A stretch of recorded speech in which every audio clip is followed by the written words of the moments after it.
బహుశా కార్యకర్తలకు అనుకున్న మేరకు బహుశా నేను చేయలేకపోయి ఉండొచ్చు. కానీ ఇవాళ ఒకటే చెప్తా ఉన్నా, ఈరోజు ఈ కష్టాన్ని చూసిన వ్యక్తిగా చెప్తా ఉన్నా, రేపొద్దున ఇలా ఉండదు.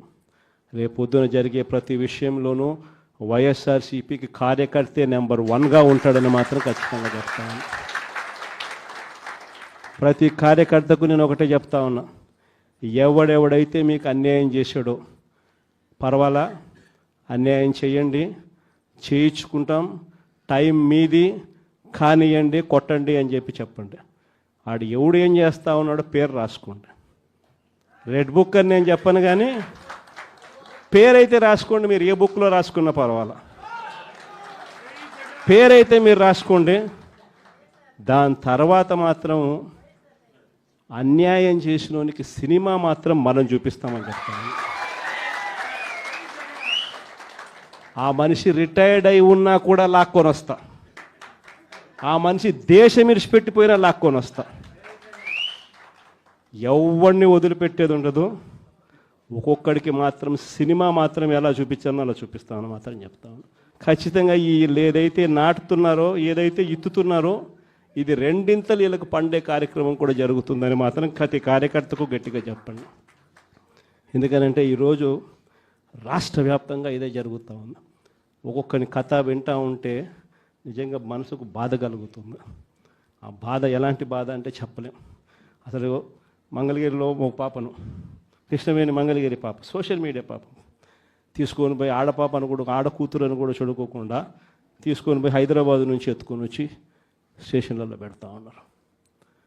ఇంకొక పాప సుధారాణి, ఆ పాపను నెలలు ఈ స్టేషన్ నుంచి శ్రీకాకుళం నుంచి తిప్పినారు. శ్రీకాకుళం నుంచి కింద దాకా అన్ని స్టేషన్లు తిప్పుకుంటూ నెల రోజుల పాటు బెయిల్ రాకోకుండా తిప్పినారు.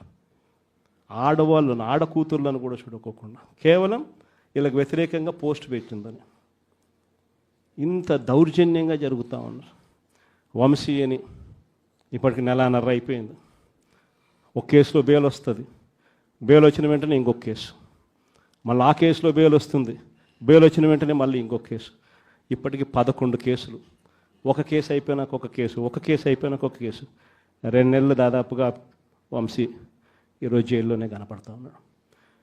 ఇంకొక దళితుడు ఎక్స్ఎంపీ నందిగామ సురేష్ పాపం నెలన్నర రోజులు పాపం జైల్లో పెట్టారు. బెయిల్ రాకుండా అడ్డుకుంటూ జైల్లో పెట్టారు. మళ్ళా చివరకు కోర్టుల ద్వారా ఎంతో కష్టపడితే బెయిల్ వచ్చింది. వచ్చిన తర్వాత మళ్ళా 3 నెలలు 4 నెలలు తిరగకపోతే మళ్ళీ ఈరోజు నిన్న మళ్ళా కేసు. వాళ్ళ ఇంటి దగ్గరికి ఒక వ్యక్తి వచ్చి దళితుడని కూడా చూడుకోకుండా ఆ మనిషిని ఈయనే తిడతాడు. ఎందుకు నన్ను తిడుతున్నావు అని చెప్పి ఈయన ప్రశ్నిస్తే ఈయన మీద కేసు పెట్టి జైల్లో పెడతా ఉన్న పరిస్థితి మొట్టమొదటిసారిగా ఇప్పుడు చూస్తూ ఉన్నాం. అది ఈరోజు ఇంత దారుణంగా ఈరోజు జరుగుతూ ఉంది. ఇలాంటి పాలన చూసిన తర్వాత చెప్తా ఉన్నా, ఆ బాధలో నుంచి చెప్తా ఉన్నా, ఏదైతే మీరు ఎత్తుతా ఉన్నారో తప్పుడు సాంప్రదాయాన్ని నాటుతూ ఉన్నారు, తప్పుడు సాంప్రదాయాన్ని మీరు చాటుతూ ఉన్నారు. ఈ సాంప్రదాయం ఒక వృక్షం అవుతుంది. మీరు ఏదైతే ఇచ్చారో అది 2 ఇంతలు వెనక్కి తిరిగి మిమ్మల్ని తన్నే పరిస్థితిలోకి ఈ వ్యవస్థ తయారవుతుంది. ఇలాంటి పరిస్థితుల మధ్య ఈరోజు మనం అంతా కూడా ఏకమై ఒకటి చెప్తా ఉన్నాం, రాబోయే రోజుల్లో గట్టిగా పోరాటం చేద్దాం.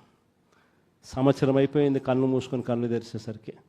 ఇక కళ్ళు మూసుకొని కళ్ళు తెరిచేసరికి మరో 3 సంవత్సరాలు కూడా అయిపోతే దాని తర్వాత మాత్రం వచ్చేది మన ప్రభుత్వమే. మంచి రోజులు ఖచ్చితంగా మనకే వస్తాయి.